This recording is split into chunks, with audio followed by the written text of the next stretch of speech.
Okay, great. We are live on Facebook. Thank you for everybody for joining us for the FPF Resilience Webinar Series Virtual Office Hour with Robert Martinez of the Northern Arapaho Nation. If you have any questions, please leave them in the comments section of our Facebook page, and we will share them with Robert once he's done with his presentation for this 1 hour session. The FPF Resilience Webinar Series has been developed to continue our work to enhance the business and entrepreneurial skills of Native artists and cultural bearers, as well as expand our virtual community during these rapidly changing times. This bi-weekly webinar series, First Peoples Fund and our nationally recognized Native Arts professional development trainers will deliver values-based, topic-focused webinars on Mondays, followed by technical assistance office hours today on Wednesdays, to follow up on and answer any questions regarding Monday's webinar. So this is the last webinar for technically the month of June, and even though it's July 1st, but we have some pretty great webinar series popping up in the month of July. On the 13th and 15th, we have Jennifer Martell from the Standing Rock Nation, and her focus is going to be on networking on a virtual platform. And then on July 27th and 29th, we have James Pakotis from the Colville Nation, focusing on a performing arts topic. We also have Rolling Res Arts events happening as well throughout the month of July. We have one on July 8th from 7 p.m. to 8 p.m. Mountain Time with Mary LeBeau. And we have Rolling Res Arts Saturday Art Live with live artists and performers. We'll have Gus Yellowhair here from 5 p.m. Mountain Time to 6 p.m. Mountain Time. So definitely look forward to that. Check our Facebook events page for both any future webinar series involving the Resilience Webinar Series or Rolling Res Arts. And also it's official, the applications are open now for the FPF Fellowship and CSA Awards. Please check out Facebook as well as our website for more information. And just a few reminders to everyone listening before we start. This is a recorded webinar which will be available within 48 hours on our Facebook page, FPF's Facebook page. I will share all that information and those links in the comment sections on Facebook as well as in Zoom. This is a 1 hour presentation, so about maybe 15, 30 minutes presentation with some Q&A afterwards, but it's super casual here on Virtual Office Hours. So if you have any questions, I know that Robert's gonna chime in and ask me if there's anything, so feel free again to leave comments. We're here to answer the questions for you. We also have a really quick, short, maybe 2 minutes long max, SurveyMonkey for anybody listening that would like to give us some input on how well our webinar series is going, because we are here to serve you and to make sure we're giving you content that's helping you. So before we start the presentation, I would like to respectfully acknowledge that the land that First Peoples Fund is on and where I am calling from while hosting this webinar is on Lakota land and part of the Oshete Shakowin in the sacred Haisapa of the Black Hills. I also recognize that many of you participating in this live webinar or are watching this recording come from many places near and far, and I want to acknowledge the traditional lands and caregivers of those lands that you are on as well. So now it is my honor to introduce Robert Martinez from the Northern Arapaho Nation on Protecting Your Images Online, his virtual office hour. Thank you. Hi everybody, thanks Hillary, appreciate that. So anybody out there in Facebook land on the interwebs, tos heath ti ta'usini. Hello, good afternoon. I'm Robert Martinez, I'm Northern Arapaho from the Wind River Reservation in Wyoming. I've been a professional artist for over 20 years. First Peoples Fund Artist and Business Leadership Fellow and Cultural Capital Fellow and Native Arts Professional Development Trainer for First Peoples Fund. I've been affiliated with them since about 2010. Today, again, we'll be talking about how to protect images of your work online. We had our first webinar Monday. Today is Wednesday webinar. We'll be shorter, a little bit more casual, but I do have a few new things to introduce towards the end. So what I'm going to do is I'm going to go through my PowerPoint real quick for the first 15-20 minutes and then open it up for questions. So this is what we go through in a regular native artist professional development trainings, but this part is for the marketing. We're not going to cover all of this. In fact, we're going to breeze through the artist portfolio, digital catalog, website tips, the e-commerce and social media, and just kind of give a follow-up to what I had said Monday. All good stuff, all stuff that artists need to have if they're making arts a career or a second job. Here's some things that you need in your artist portfolio: cover letters, artist statement, artist bio, artist resume. We're going to be focusing on the photos in your digital catalog and your promotional material. On Monday, we went a little bit more into depth in how important digital photos are for an artist, and the problem that you have with possibly people misusing or misappropriating your images. So I did some good research before that and found out that the only way to be safe from everything is not to use any photos, not to post any photos, not to send any photos, and not print any photos. But of course, that's not possible. So in our NAPDs, we go through how to take photos. In fact, there were some links given last time on a tutorial from Roxanne Best on how to do great photos with your smartphone. And we give a little bit of information on what you should send and have as an artist to galleries and museums and such. CDs or jump drives should have 20 JPEG images. We say pay close attention to the size requirements, and we're going to get into that in a few minutes. And also, we gave you a little URL there for iPhone Photography School, so you can check it out and figure out how to take photos with your iPhone. When we were talking about photos, we discussed how important a couple of things are. First, you need to have some way to edit and resize your photos in different formats. Every graphic designer or printer seems to have a different one. All the shows I've ever applied to online have a different size, and they usually want a different format. Certain platforms like Zapplication or Call for Entry, you'll have to have a certain size and format. So it's very important that you have an app or program like Photoshop, CorelDRAW, something that allows you to save and resize your photos. We talked about Monday how 300 DPI is print quality. That's the quality that allows a printer to put out the best possible product from whatever photo you use. So your resolution has to be at 300 DPI. That's print quality, and that's standard across the board. 75 DPI is the minimum for digital projections or a website quality. To start protecting your images, you can resize those images, but you have to know where those images are going when you put them on the net or when you send them.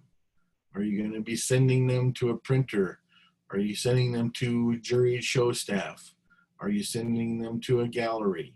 Are you posting them on social media? Your sizes and your resolutions need to be different to fully protect yourself and your photos. So here it is from the get-go. If your image is at a high resolution and a large size, the easier it is for someone to reproduce or steal your image without your permission. Let me read that again. If your image is at a high resolution and a large size, the easier it is for someone to steal. In a perfect world, you can use the smallest, lowest resolution of photo that you can, but with the caveat, you still have to have it look good. So smallest, lowest resolution you can and still have it look good for digital projection, website, or social media posting. So remember, resizing your photos is the first, easiest, and most effective way of protecting your images. This is an example that I gave, and as you can see, the width and the height there, 1290, and the width is 1037, and that's pixels, right? Which equals a size, actual size of 4.3 and 3.4 printed at a resolution of 300. If I printed this image, that's what it would be. It would be 4 inches by 3 inches at 300 DPI. So a very small image, but very good resolution. If you blew it up, it would start to get grainy. It would start to get blurry. It wouldn't look that good.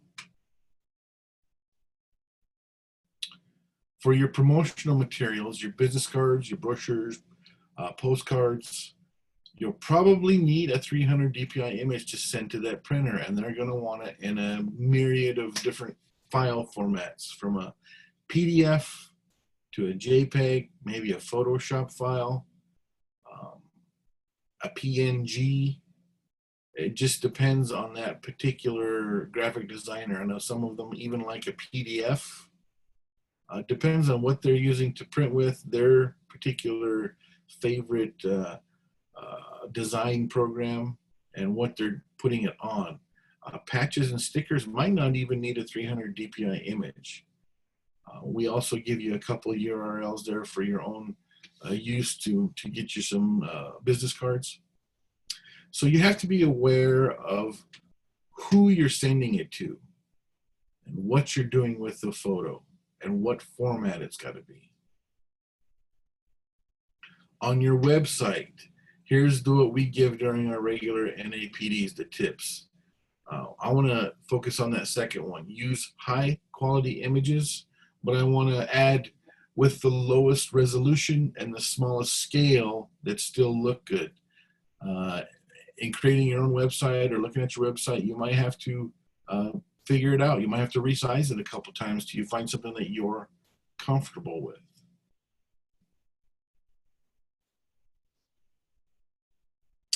This led up to the great watermark debate.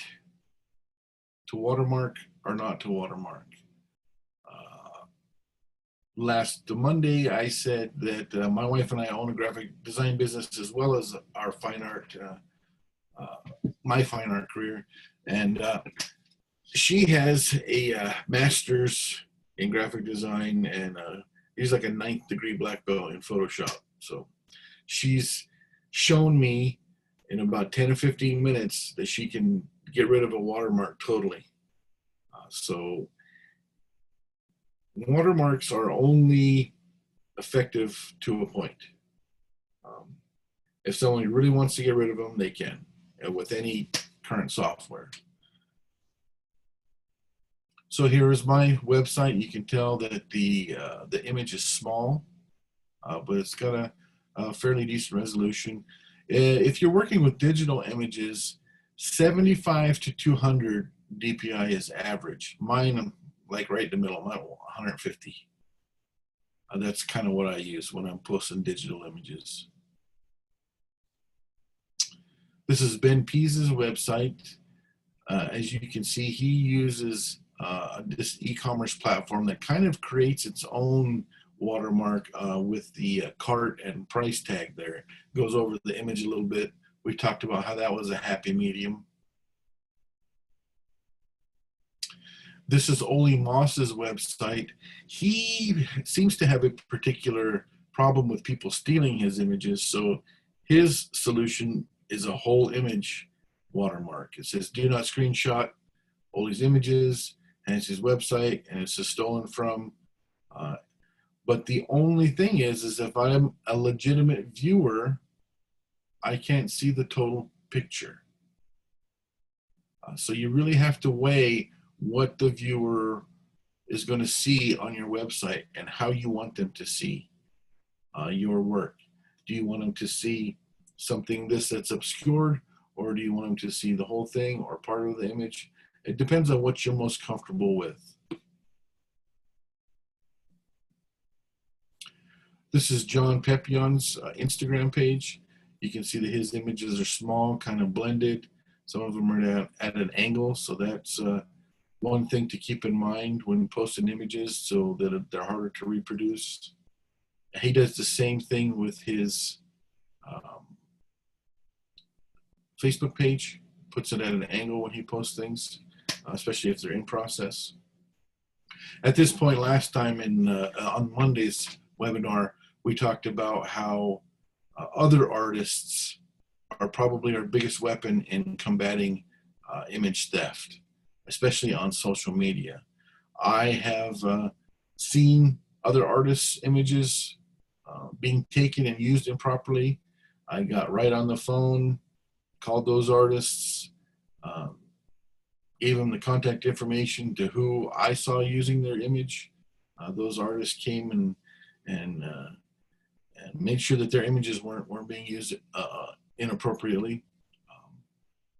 So the biggest weapon that we really found is our collective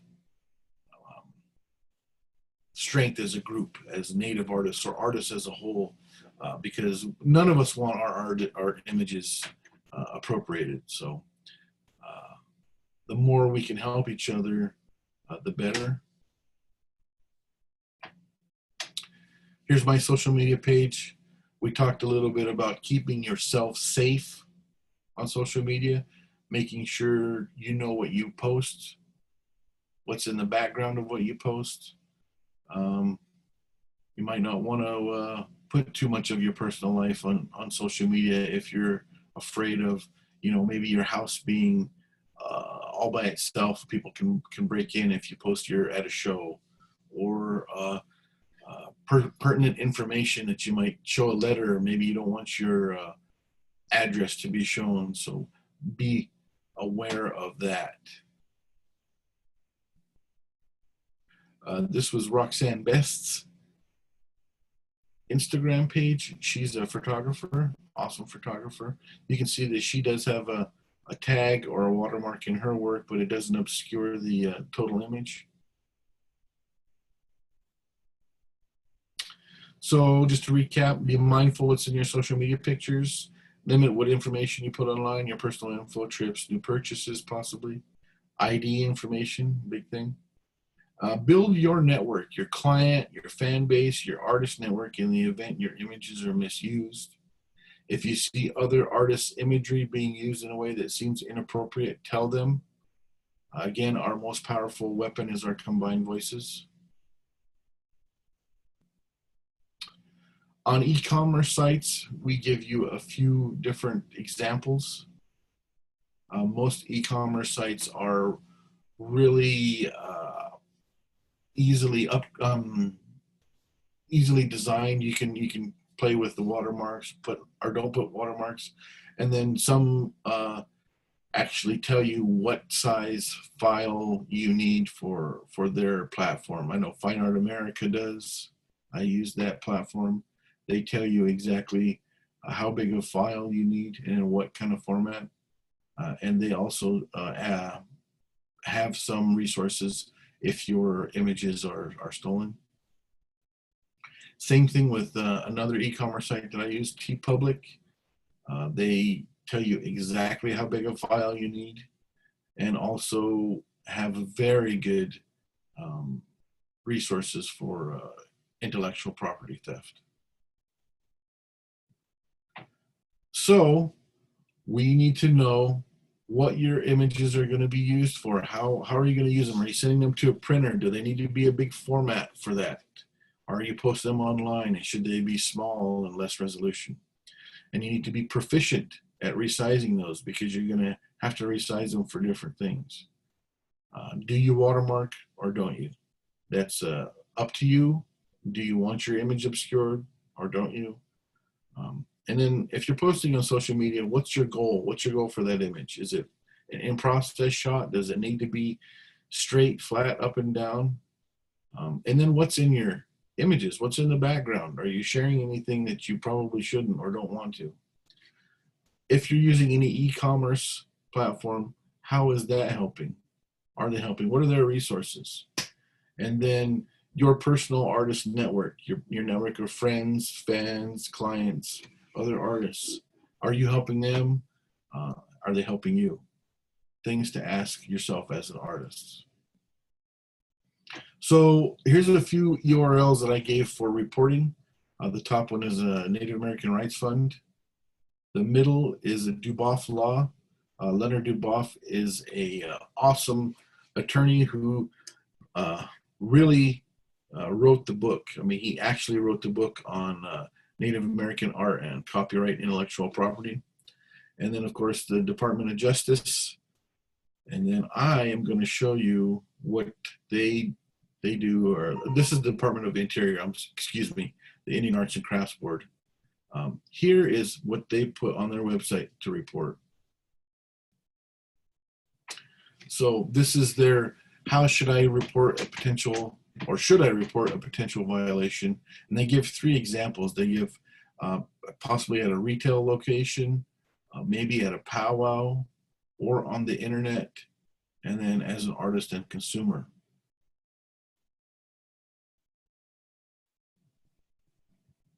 They're fairly easy examples to read through. And then here's their reporting. They say to, if you wish to report a potential violation, to fill out the following. And they ask you to give their name of the violator. My question is, what if you don't know that? And then also, this seems to be a more of a data collecting than anything, as you'll see on another way of reporting.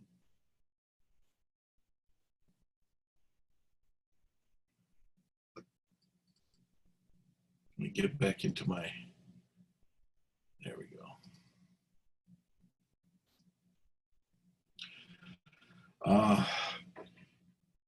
Yesterday, I found this. The United States No Electronic Theft Act, the NET Act of 1997. I had actually forgotten about this in my Monday's webinar, but it's a federal law passed in 1997 that provides for criminal prosecution of individuals who engage in copyright infringement under certain circumstances. This is key too. Even when there is no monetary profit or commercial benefit from the infringement. So there doesn't even have to be any monetary profit or cultural or commercial benefit from the theft. I mean, if somebody just steals your picture and reposts it, that's against the law. Maximum penalties can be 5 years in prison with fines. I also looked up a little bit more on how to report those violations. And since it's a federal law, you have to contact the FBI. So there are 2 main divisions. There's a cyber division and then the financial institution fraud unit. And then they have other intellectual property crimes, but you can go to the Internet Crime Complaint Center to this and file a complaint. And you need all of this stuff: the victim's name, address, telephone number, email, filing a financial transaction information, possibly subject's name, and I would assume that they would get back with you. Any other relevant stuff, which is more what I expected when reporting intellectual property theft. Also,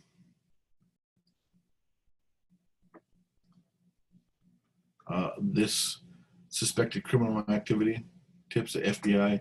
I think this is more general. You have to go through a couple of agreements, and it starts with a longer form, which I am more expected for a reporting.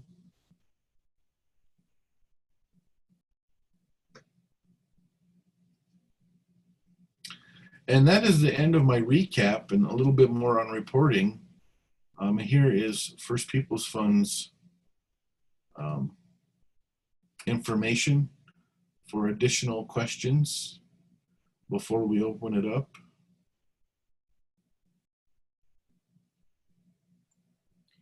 Okay, thanks, Robert. I do have a couple questions. Sure. So for someone just starting off with going digital due to the pandemic, where should that artist start? So could you repeat that again? Oh, let me see. Question. For someone just starting off with going digital due to the pandemic, where should that artist start right off the bat with being able to protect their online images? I would make sure that your images are sized for what you need them for first. I mean, that's easiest. And I mean, it should be one of those things where you just get in the habit of doing that anyway. When I do a piece of artwork, when I take the final photo of it, I will resize it for social media. I'll take it down to 150. 6 inches by 4 inches is the biggest I use for social media. And that's usually what I use for my website now too. I know there's a few other images on there that aren't that small that need to be, but that would be the first thing. And then second, I would start growing your network, with your fans and stuff, and just throw it out there. Hey, if you see my stuff copied anywhere, let me know. I mean, that can be one of your posts for the day. Yeah, that actually is great, because the next question leads up to what you just said, that you said that it's about networking as a community effort, but what if your tribal community doesn't have that kind of network set up? How would one go about starting that kind of relationship amongst other artists to support the control and reporting misuse of artwork? I would just ask around and ask anybody if they've ever had a problem with it, if maybe anybody is interested in creating a group. There are certain tribes that have specific checks. For instance, the stamp we talked about earlier, or tags when they sell, or they're certified through their tribe to make sure that anybody making that particular artwork is on the up and up. But if nothing exists, then really all you should need to start is just to start asking around and see who's interested. And like I said, get the word out. In 2012, I helped co-create the Northern Arapaho Artists Society. And, that's one of the things we do is help police ourselves and anybody using Northern Arapaho artwork. Oh, great, thank you. And then there's one last question, and I'll double check with Facebook Live again. But what is the most common mistakes, plural, artists make online when protecting their artwork? I would say using a large resolution, large image, because they want to show their photo the best, or maybe they don't think about it. They take a giant image and upload it to Facebook or on their website, and they don't need that big of an image. So you end up with this awesome image that somebody can just click and drag or do a screenshot and then reproduce it.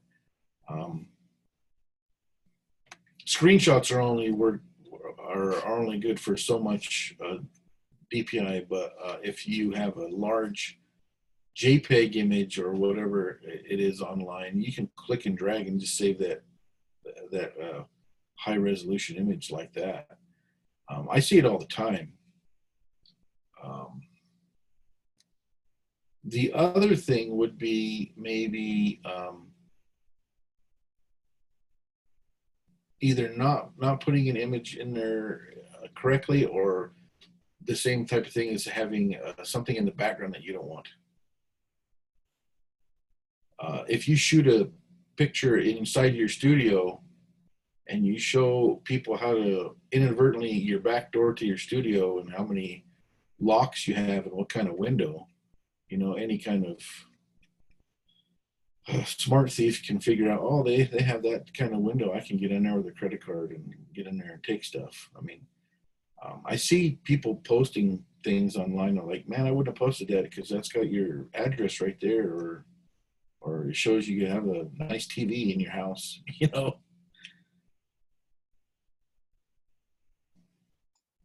Well, thank you. No, that's really great. That's really great to hear that it is kind of a common mistake. And I've just seen it by being a buyer myself online with artwork, that the DPI is really big, the image is really big, or the background, you can see like their children running around like a blur and they're trying to show off their beadwork or something like that, which, hey, we are all working, we are all very busy people, but it is important to like try to have some sort of setup or something where it just focuses on the artwork itself instead of just, just throwing it out there. Just having that quality is really important. Right. I mean, you taking photos inside your studio is awesome for in process, but remember what's in the background. And if you're taking pictures of a specific photo and that's all you want, you shouldn't have anything in the background anyway, is my feeling. If you're trying to take a professional photograph of your work, it should look like a professional photograph of your work.